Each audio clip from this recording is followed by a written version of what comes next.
fuente de vida y causa de muerte. El agua puede eliminar pistas, diluir pruebas y ocultar cadáveres. Para los investigadores, el agua puede ser un oponente astuto. Para los delincuentes, el aliado más complaciente. Para el crimen perfecto, simplemente agregue agua.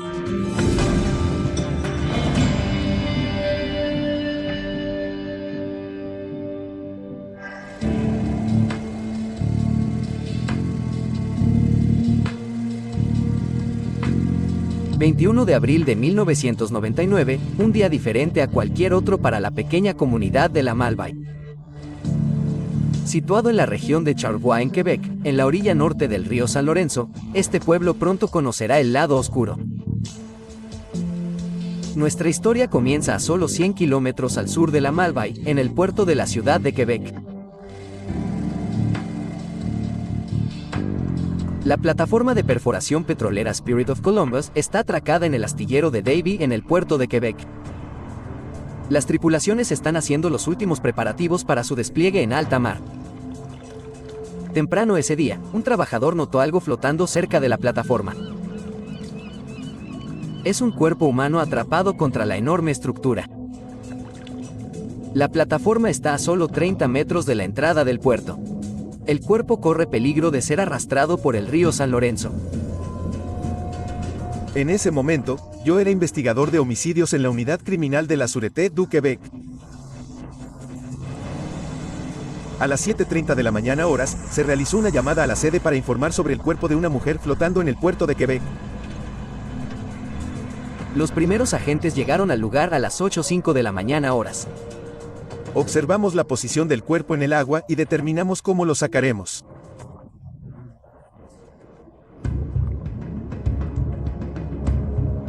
La decisión de retirar el cuerpo se toma en consulta con el médico forense y con la ayuda de los empleados de la plataforma de perforación.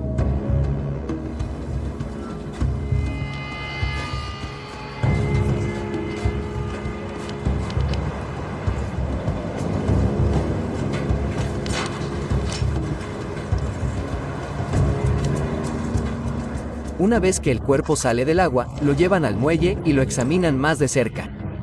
El técnico forense André Carani fotografía el cuerpo y la escena inmediata.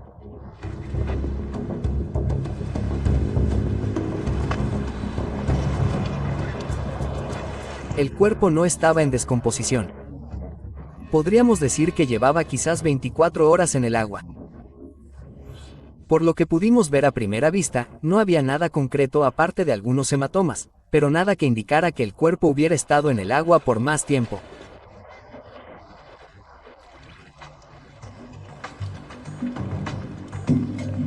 Una vez finalizada la fotografía de la escena, se realiza un examen preliminar del cuerpo. Nos damos cuenta de que se trata de una mujer de unos 50 años.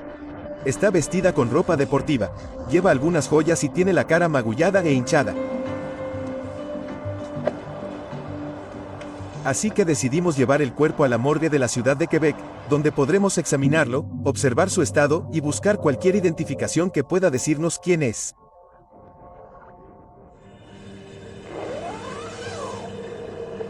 Una vez en la morgue, el forense y Carani realizan un examen detallado teniendo cuidado de no contaminar los restos de ninguna manera. André Carani examina el cuerpo y descubre algunas joyas, como un reloj, anillos y un llavero Mazda, procedentes del concesionario Charlevoix de Valle Saint-Paul. Lo único que hay para identificar a esta mujer es un juego de llaves. Sin embargo, esta simple prueba por sí sola es suficiente para que los investigadores de la policía de Quebec comiencen a utilizar la base de datos del Centro de Información Policial de Quebec.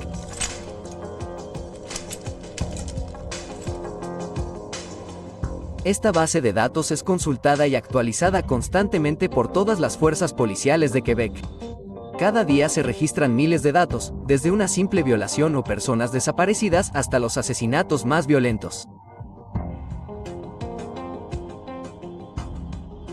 Le pedí a nuestro analista, Daniel Humel, que verificara si hay coincidencias en nuestro sistema que se ajusten a la descripción de la persona encontrada, incluida su talla de ropa o su apariencia facial. Cualquier cosa que vincule el cuerpo encontrado en el puerto de Quebec con cualquiera de las personas desaparecidas enumeradas en nuestro sistema.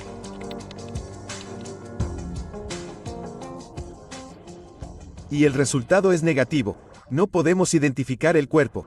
Así que, tras consultar con el forense, decidimos enviar el cuerpo a la morgue de Montreal para que se realice una autopsia al día siguiente. Montreal, 22 de abril. La autopsia revela un hecho sorprendente.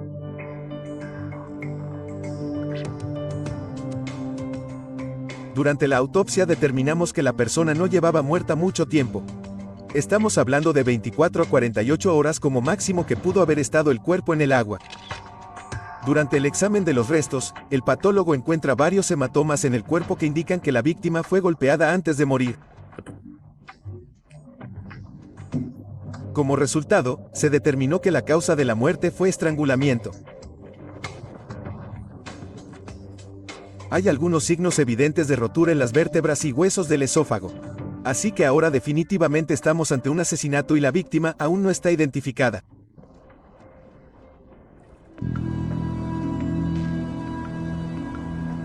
Más tarde ese día, en la pintoresca comunidad de La Malbaie, en la orilla norte del río San Lorenzo, la policía municipal recibe una llamada. La hija de un residente pide reunirse con un policía. Era el inicio de mi turno, poco después de las 4:30 de la tarde, cuando fui al hogar para reunirme con 3 familiares. Querían informarme de la desaparición de su madre que estaba desaparecida de casa. La oficial Tremblay realiza una búsqueda superficial de la casa acompañada por una de sus hijas. Pedí mirar alrededor de la casa, incluido el sótano y el pequeño garaje, para encontrar alguna pista. Quizás habría algo que explicara la desaparición de la madre. La agenda de la señora Baguali revela que debía encontrarse con un tal Jack Mouse la noche anterior a su desaparición. La Malbaie es una comunidad pequeña y Tremblay conoce al hombre en cuestión. En la entrada de su casa había un sedán Mazda Protege de 4 puertas último modelo. Posteriormente, a través de la base de datos del Centro de Información de la Policía, CRPQ, pude confirmar que el vehículo pertenecía a la señora Baguali. La hija de Lisette Baguali explica a Tremblay que encontraron el coche de su madre en el muelle de Saint-Irene, a pocos kilómetros de la Malbaie, donde ella iba a menudo a pasear. Casi al mismo tiempo, en la ciudad de Quebec, el sargento Morency consulta al CRPQ. El informe del oficial Tremblay inmediatamente llama su atención. ¿Será el cadáver encontrado en el puerto de Quebec el de la mujer desaparecida de la Malbaie?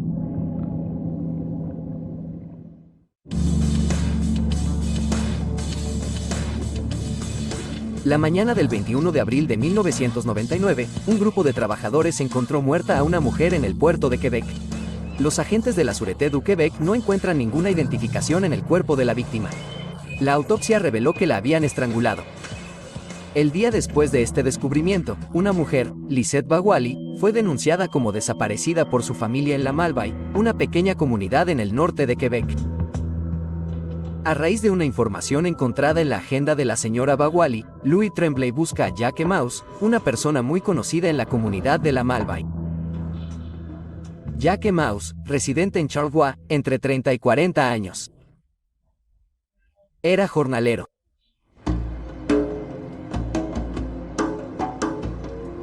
Lo conocíamos por lo que podríamos denominar cuestiones menores. Pequeños casos de fraude y rencillas con vecinos y familiares. Tremblay, que sigue buscando a una persona desaparecida, cree que Mouse fue probablemente la última persona que se encontró con Lisette Baguali la tarde del 20 de abril.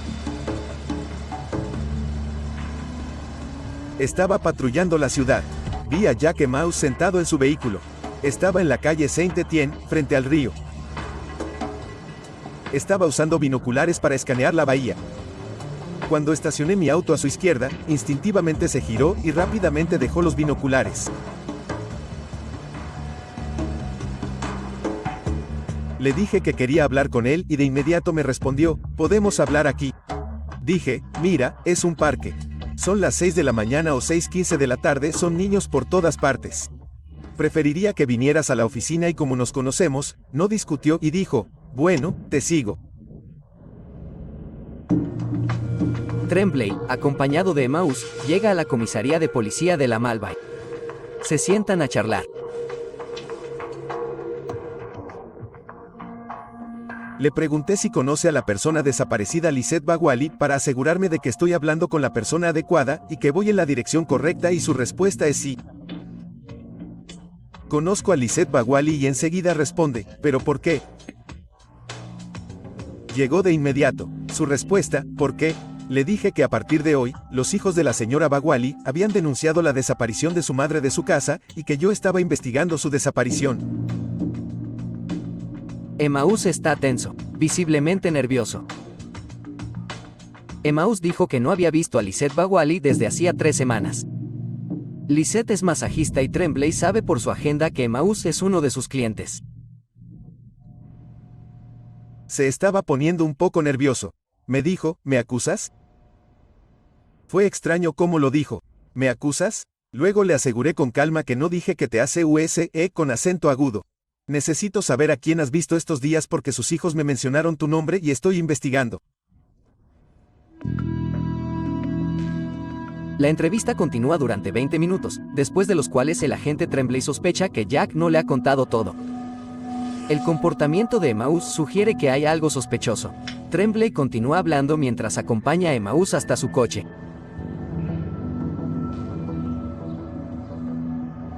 Es 22 de abril y solo lleva puesta una camiseta y unos vaqueros. Está sudado y sin aliento. Le pregunté por qué estás en ese estado. Y él respondió que es por las escaleras y enseguida dice que me estás poniendo de los nervios. A pesar del tiempo fresco de principios de primavera, Emmaus está bañada en sudor. Pero pensé que había cambiado su comportamiento demasiado rápido. Su lenguaje corporal cambió. Estaba sudando profusamente a las 6 de la mañana o 6:15 de la mañana y no está vestido apropiadamente. No hace tanto calor en Charleroi el 22 de abril. Poco antes de finalizar su turno, Tremblay recibe una llamada de un funcionario de la sede del distrito de la Sûreté du Québec en la ciudad de Quebec. Tras consultar la base de datos del Centro de Información Policial de Quebec, parece que hay un parecido entre dos casos.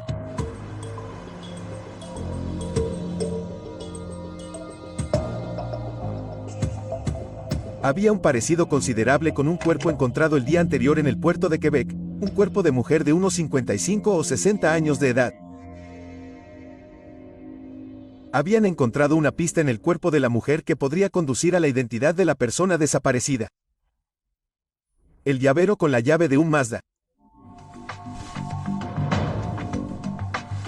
A la mañana siguiente, el equipo del sargento Morency de la ciudad de Quebec visita al oficial Tremblay para continuar la investigación sobre el cuerpo encontrado en el puerto de Quebec. Tremblay describe detalladamente su encuentro con la familia y, en particular, su entrevista con Jack Emmaus. Después de la sesión informativa, el oficial Tremblay lleva a los investigadores de la Sûreté du Québec a conocer a la familia Baguali. Morency quiere saber si el cuerpo encontrado en la ciudad de Quebec es el de Lisette Baguali.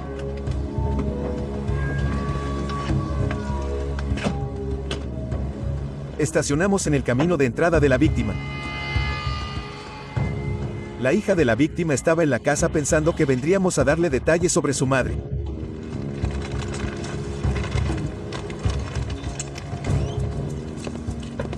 Caminamos mirando el vehículo y vimos que era de Charleroi Mazda.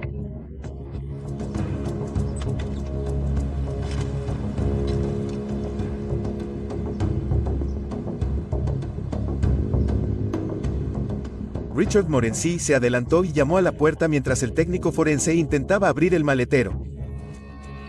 El técnico tomó la llave, la insertó en el ojo de la cerradura, la giró y abrió el maletero.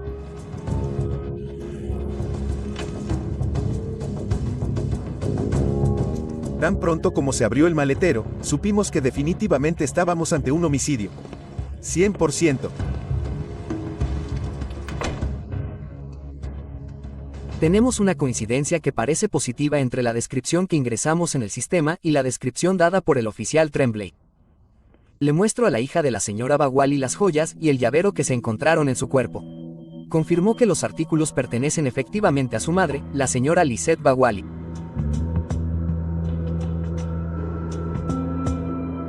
Las entrevistas con la familia confirmaron que Lisette Bawali tenía una cita con Jack Emaus la noche de su desaparición. Esto contradice la afirmación de Emaus de que no había visto a Lisette Bawali desde hacía 3 semanas. Esto, sumado al aparente nerviosismo de Emaus durante la entrevista con Tremblay, obliga a Morency a mirar más de cerca.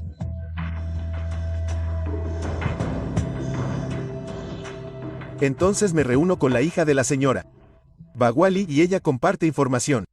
Me cuenta que el 12 de abril estaba dando un paseo con su madre y fue en ese momento su madre le contó que recientemente una persona que ella conocía le había entregado un sobre que supuestamente contenía dinero en efectivo por valor de al menos $35,000. ¿Y por qué Jack Emaus le daría este dinero? Él le dijo que había heredado este dinero y que estaba causando problemas en su relación porque su esposa gasta demasiado, y que si podía ayudarlo con sus problemas, se beneficiaría. Pero le había dicho a la señora Bawali que no abriera el sobre de inmediato, sino que esperara hasta la siguiente cita.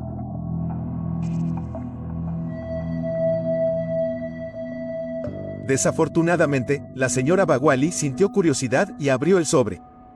No había billetes, sino recortes de revistas cortados del mismo tamaño que los billetes. Esta historia de una herencia y un sobre lleno de billetes falsos no satisface a los investigadores.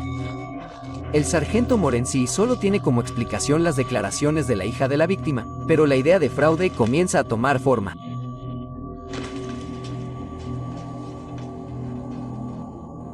La hija de Lisette Bawali me cuenta también que poco antes de su desaparición, el 20 de abril, su madre le dijo que iba al muelle de Saint Irene para encontrarse con la persona que le había entregado el sobre. Y la hija de la señora Bawali le sugirió que no fuera a la reunión, que es una tontería. Sería un tonto si fuera a esta reunión. Él está loco. La señora Bawali dice, no, iré. Voy a hacerme feliz y decirle que se burló de mí y lo que me dio fue una broma.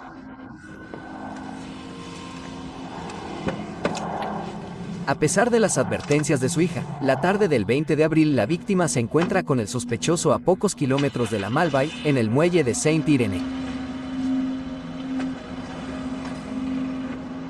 Vamos al muelle de Saint Irene para hablar con los vecinos que viven cerca. Estamos buscando identificar a cualquier persona que pudiera haber visto a la señora Bawali, al señor Emaus o a sus vehículos cerca del muelle el 20 de abril. Y conocemos a una vecina cuya casa da al muelle y nos cuenta que esa tarde vio llegar un coche al muelle y poco después otro vehículo aparcaba junto a él.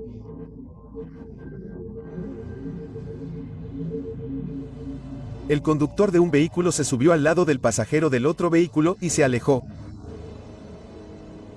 Señaló un hecho en particular, que la persona que subió al lado del pasajero del otro vehículo vestía un impermeable amarillo. Y sabemos que su hija confirmó que su madre tenía un abrigo amarillo. La acumulación de hechos en esta investigación lleva a la policía a empezar a considerar a Jack Emaus como su principal sospechoso. Nuestra preocupación es perder pruebas que podrían encontrarse en el vehículo del sospechoso.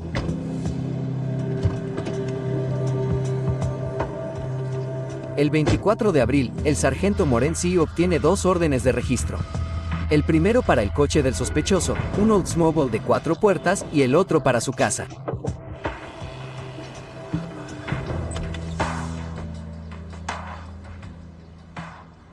Así, el 25 de abril, después de registrar la casa del señor Emaus, confiscan su vehículo y lo llevan a la Sûreté du Québec en la Malbay mientras el sospechoso es llevado a la sede central en la ciudad de Quebec para ser interrogado.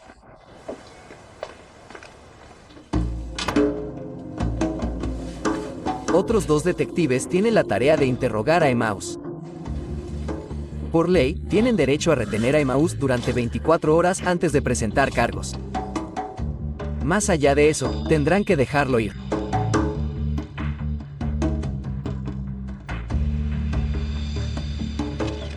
Mientras tanto, el técnico forense André Karani comienza a examinar el coche de Emmaus en el destacamento de la Square de la Malbaie. Estamos buscando la relación con la víctima. ¿Hay marcas específicas dentro del vehículo que puedan ubicarla en este vehículo?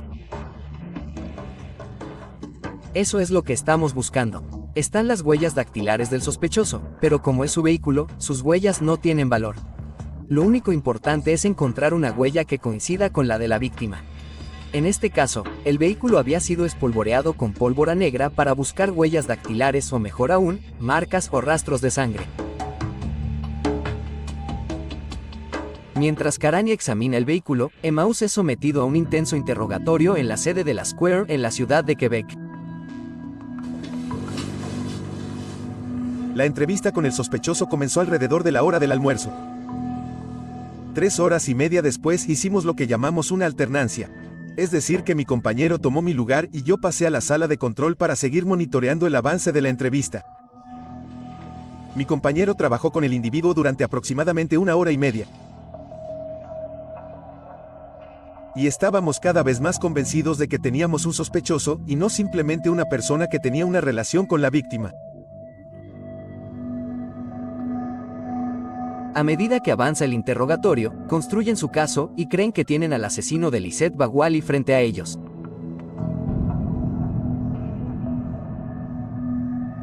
Cuando las preguntas fueron muy incriminatorias, se negó a responder y finalmente pidió hablar con un abogado, lo cual le concedimos. Terminamos la entrevista y lo trasladaron a una habitación donde se le permitió tener una conversación confidencial con su abogado. Posteriormente lo llevaron de nuevo a la habitación y continuó el interrogatorio.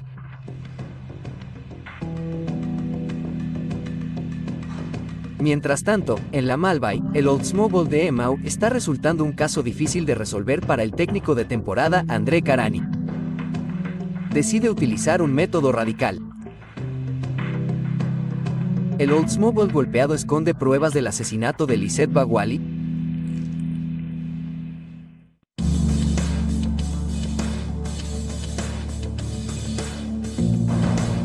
El 21 de abril de 1999, los trabajadores del astillero encuentran el cadáver de Lisette Baguali en el puerto de Quebec. La autopsia revela que la habían estrangulado. Un conocido, Jacques Emmaus, es el principal sospechoso. Los investigadores creen haber encontrado a su hombre. Lo que queda por encontrar son las pruebas para incriminarlo.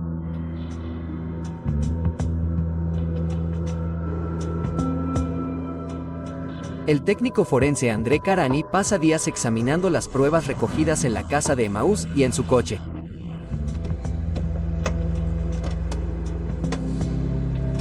De hecho, se han recopilado más de 100 elementos diferentes y todos están sometidos a un análisis sistemático.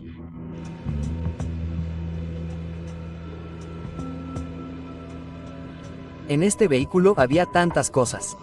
Papeles, botellas, latas de lubricante, Kleenex, incluso revistas.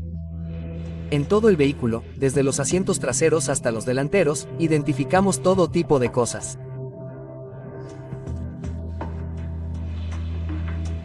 Lamentablemente, los esfuerzos de André Karani no dieron ningún resultado. Al final, decidió utilizar una técnica radical.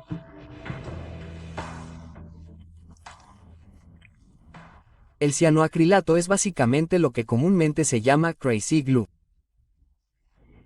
Y al calentarlo, los vapores del cianoacrilato producirán cierto grado de humedad y se adherirán a las huellas dactilares. Excepto que para poder ver las huellas dactilares, necesitamos agregar un líquido brillante que sea luminiscente. Esto nos permite utilizar polylight o un láser para revelar la impresión y poder fotografiarla más fácilmente.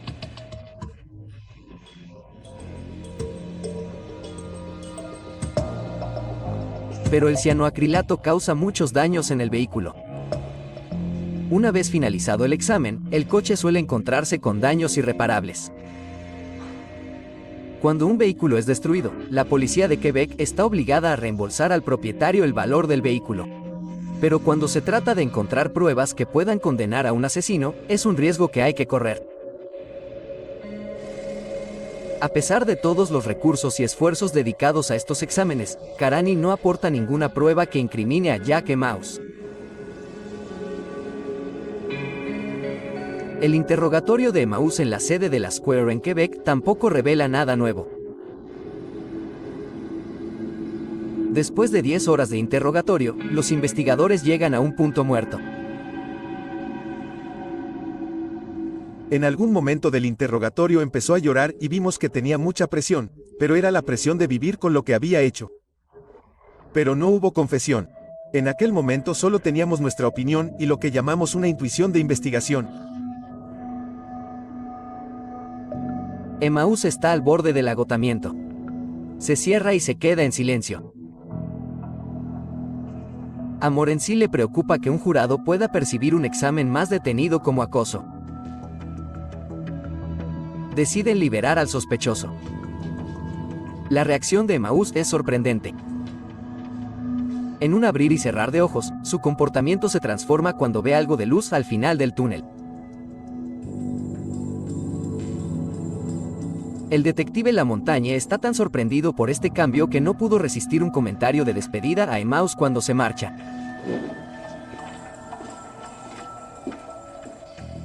Se le informó claramente que sabíamos que él estaba involucrado en la muerte de la víctima y que habíamos respetado sus derechos. Pero ahora continuaremos nuestra investigación y seguramente lo volveremos a ver. La liberación de Emaus sin confesión significa que los investigadores deben buscar otras vías. En los días siguientes se entrevista a decenas de testigos.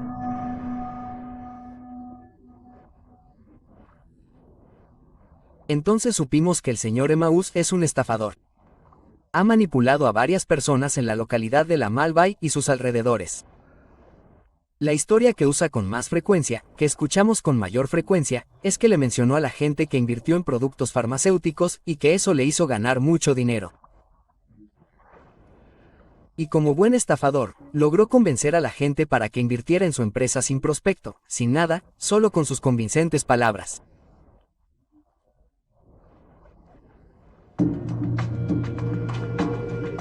El sargento Morency decide examinar los extractos bancarios de Lisette Baguali en busca de transacciones importantes entre Lisette y Emaus. Su hipótesis de trabajo es que la señora Baguali es víctima de una estafa que salió mal.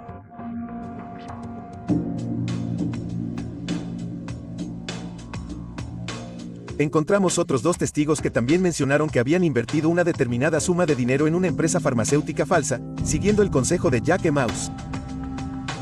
Pasaron los meses. Y luego, en algún momento, una de estas personas se encontró con Jack Emaus y le dijo: «Escucha, quiero que me devuelvas mi dinero». Y Jack Emaus estaba enojado con este individuo. Lo agarró por el cuello y le dijo: «No me vuelvas a hablar de ese dinero». Y sabemos por el patólogo que la señora Baguali fue estrangulada a la fuerza. Las tácticas de Emaus funcionan. Por temor a represalias, los 2 hombres se despidieron de sus inversiones. Morency decide investigar otra hipótesis que podría explicar el hallazgo del cuerpo en el puerto de Quebec. Piensa que tal vez Emaus mató a Baguali cerca de La Malbaie y arrojó el cuerpo al río San Lorenzo y las corrientes llevaron el cuerpo a la ciudad de Quebec. Para obtener asesoramiento de expertos, Morency recurre a la Guardia Costera Canadiense con sede en la ciudad de Quebec. Hubert Desgañes del Centro de Rescate Marino es responsable de ayudar al Square en esta consulta.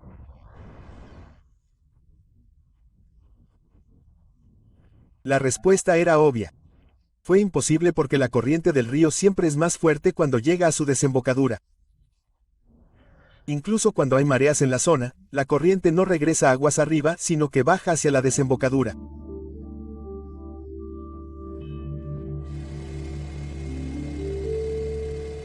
Pero la policía siempre quiere una explicación más técnica, que pueda convencer sin lugar a dudas a un juez o a un rincón y explicar que es imposible que un cuerpo vaya a la deriva río arriba.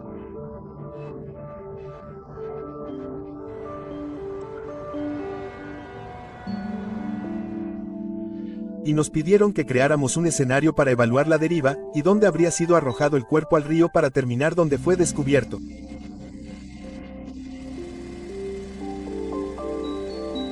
La Guardia Costera canadiense utiliza el software CANSAR-P que aprovecha múltiples bases de datos para proyectar la deriva de un objeto en una masa de agua.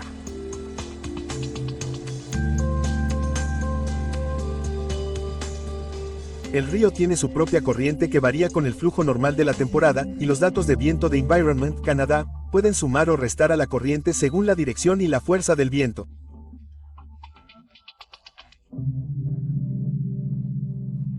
Por tanto, una constante adicional que puede afectar el resultado final. Y puede suceder que, en un determinado incidente, un cuerpo o un objeto acabe a 6 o 12 millas de distancia, según el escenario.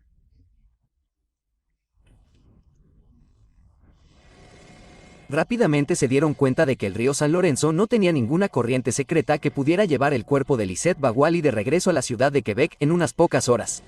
Todo lo contrario. Simplemente introducimos las corrientes, las mareas y todo apuntaba a una deriva aproximada, más o menos, hacia la región de Rimouski. Entonces, en la dirección completamente opuesta a la ciudad de Quebec. La experiencia de desgañe sugiere que el cuerpo de Baguali fue encontrado en el puerto de Quebec porque fue allí por donde entró al agua. Mientras tanto, el sargento Morency sigue adelante con el presunto fraude que involucra a Emmaus y Lisette Baguali. Obtuvieron los extractos bancarios de Lisette. No revelan transacciones entre la víctima y el sospechoso. Por otro lado, la policía descubre información sorprendente. Nos dimos cuenta de que el mismo día que descubrimos el cuerpo de la víctima en el puerto de Quebec, se completaron 3 transacciones utilizando la tarjeta de cajero automático de la víctima.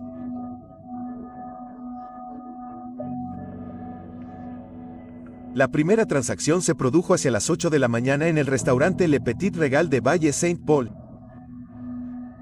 Y luego 2 retiradas de efectivo en cajeros automáticos del Banco Nacional de Beaupré.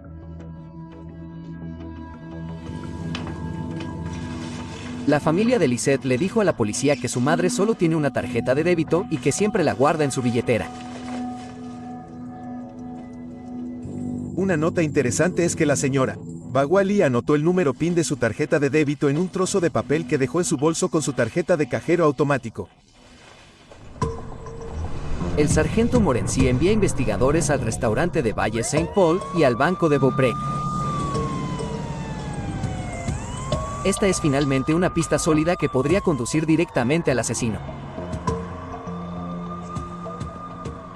Así que nos dirigimos al restaurante Le Petit Regal en Valle Saint-Paul para intentar identificar a los clientes habituales. Nos reunimos con varios de los clientes y nos dicen que sí, esa mañana vieron llegar a una pareja que no son los clientes habituales del desayuno. Describen al hombre en cuestión como alto, fornido, con un Oldsmobile de 4 puertas y además lo acompañaba una señora. Así lo confirman varios clientes.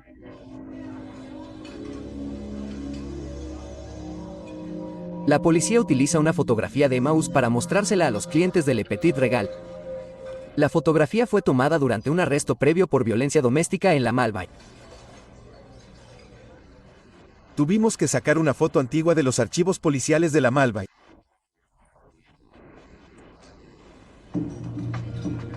Aunque no estamos 100% seguros de que sea la persona que vieron en el restaurante la mañana del 21 de abril, la mayoría de los testigos nos dijeron que esta foto se parece a la persona que vieron esa mañana en Le Petit Regal y que no era un cliente habitual del desayuno.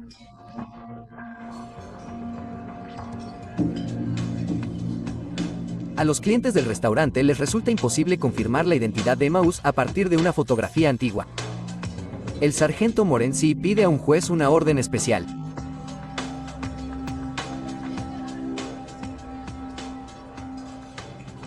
Me reuní con el fiscal para obtener órdenes judiciales para que el sospechoso y su esposa fueran a la comisaría para tomarles fotografías. Luego pudimos crear una nueva selección de fotografías. Volvemos a ver a los clientes del restaurante con las nuevas fotos para poder obtener esta vez una identificación positiva del señor Emmaus.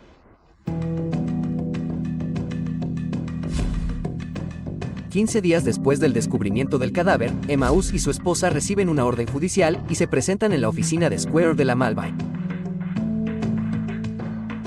¿Obtendrá el sargento Morency una identificación positiva de Emmaus a partir de una nueva fotografía de su sospechoso número 1? El 21 de abril de 1999, una mujer es encontrada muerta en el puerto de Quebec. La autopsia reveló que había sido estrangulada. Su nombre es Lisette Bawali. El sospechoso número 1 es Jack Emmaus. Es un conocido de la víctima y un notorio estafador. Es interrogado extensamente. La policía supo que la tarjeta bancaria de la víctima fue utilizada después de su muerte. Al rastrear dónde se utilizó la tarjeta, intentan confirmar que fue Emmaus quien la utilizó. Emmaus y su esposa son llevados al destacamento de la Square de la Malbaie para una sesión de fotos. Mientras los técnicos forenses procedían a fotografiar a Emmaus en otra habitación, el sargento Morency interroga a la esposa de Emmaus.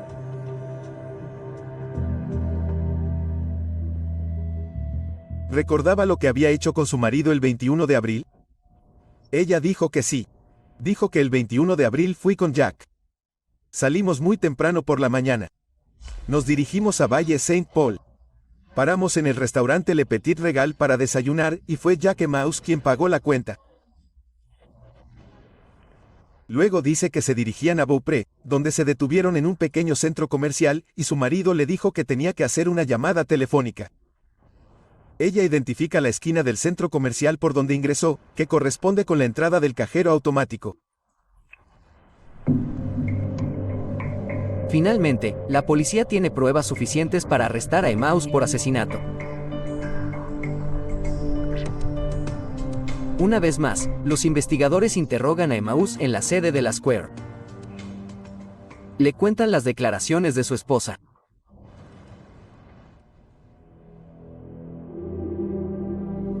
Primero quiso hablar con su esposa.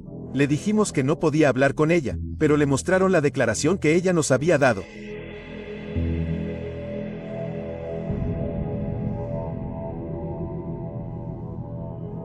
Después de enterarse de esta declaración, se arrodilló en la sala de interrogatorios y luego pidió perdón y pidió ver a un sacerdote. Le explicamos que no era un procedimiento y luego confesó en voz baja. El sospechoso nos dio una versión de los hechos en la que confirmó lo que ya pensábamos. Es decir, estuvo directamente involucrado en la muerte de la víctima. El crimen había ocurrido en la región de la Malbaie y después había transportado el cuerpo a la ciudad de Quebec, donde lo había arrojado en el antiguo puerto.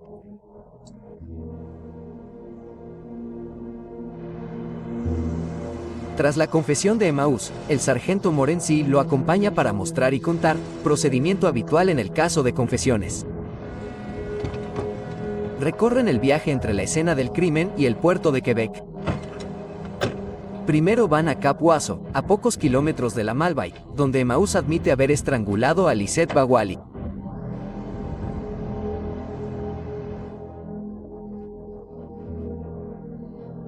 Primero nos detuvimos en una tienda de conveniencia en Beaupré, donde Jack Emmaus dice que arrojó a la basura el abrigo amarillo de la víctima y su bolso.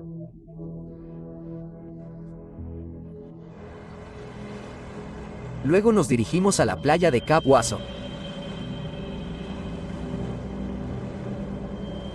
Y luego Jack Emmaus identifica el lugar donde dice haber caído con Lisette Bawali.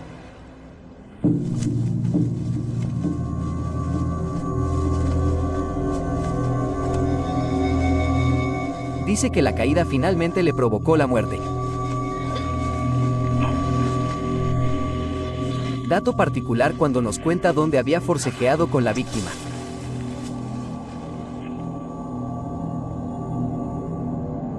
Jack Emmaus se enferma y vomita en el lugar exacto donde dice haber matado a Lisette Bawali.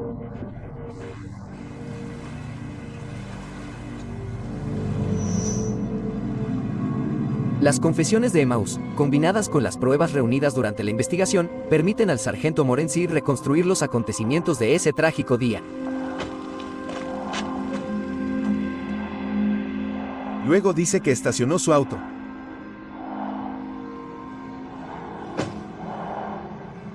Y caminó por la playa pensando en lo que haría. Viajó desde Cap Oiseau hasta el muelle de Valle Saint Paul. con la fallecida sentada en el asiento delantero derecho con el cinturón de seguridad puesto para no caerse. Es entonces cuando decide meter el cuerpo en el maletero del coche.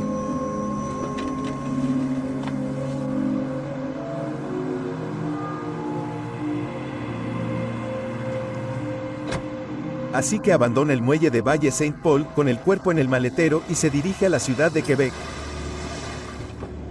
Entra en el puerto de Quebec y viaja por el muelle. No muy lejos de donde se está reparando la plataforma de perforación Spirit of Columbus. Arroja el cuerpo al agua y regresa a Valle Saint-Paul.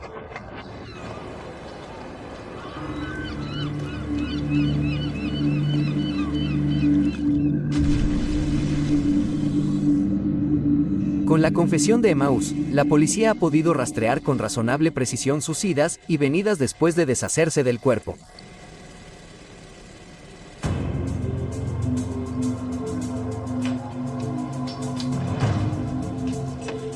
Por la mañana, Emaús regresó a la Malbaie. Lavó completamente su coche a las 6 de la mañana. Entonces aspiró el auto y lo lavó por dentro y por fuera. Entonces fuimos a ver a los vecinos para preguntarles si habían visto a Jack Emaús limpiar su vehículo esa mañana, pero nadie lo vio limpiando su auto a esa hora. También puede explicar por qué no había pruebas en el coche cuando hicimos nuestra búsqueda, porque Jack Emaús se encargó de limpiar las pruebas de su coche.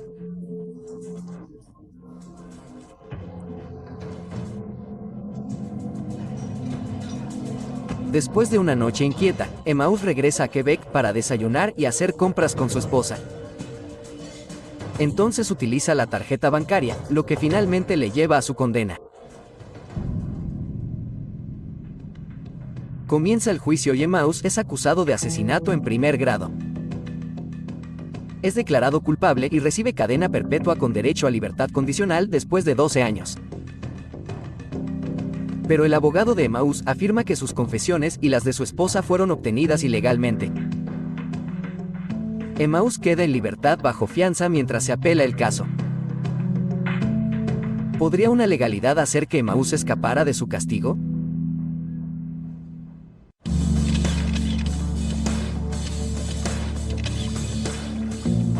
A finales de abril de 1999, una mujer muerta fue sacada de las aguas del puerto de Quebec. La autopsia reveló que había sido estrangulada. La investigación descubre que su nombre es Lisette Baguali y fue reportada como desaparecida de su casa en la Malbaie. Jack Emaús, un conocido de la víctima y un notorio estafador, es el sospechoso número 1. Los investigadores descubren que la tarjeta bancaria de la víctima fue utilizada después de su muerte. Sin sospechar nada, la esposa de Emaús confirma que utilizó el banco.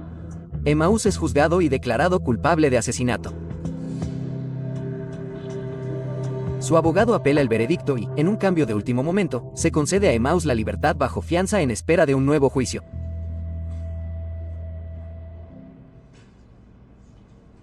Emaús violó su libertad condicional al cometer un delito menor. Esta vez, la pena que enfrenta Emaús es de 25 años de prisión. Debido a que violó las condiciones de su libertad bajo fianza, fue declarado culpable y encarcelado en Orsonville, en los suburbios de la ciudad de Quebec.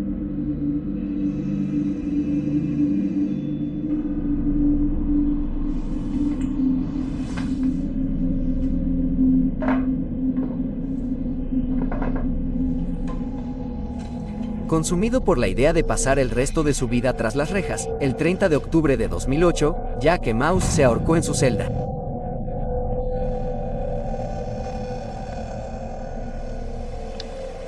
No podemos confirmar más allá de toda duda cuál fue el motivo de Emaús.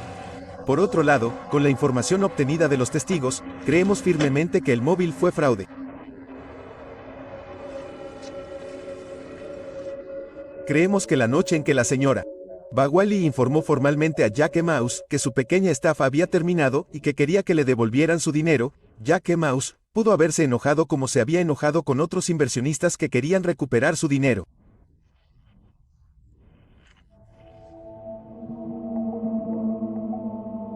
Cuando arrojó el cuerpo sin vida de Lisette Baguali al puerto de Quebec, Jack Emaús creyó que el caudaloso río San Lorenzo arrastraría a su víctima mar adentro. Las corrientes y mareas serían el cómplice perfecto.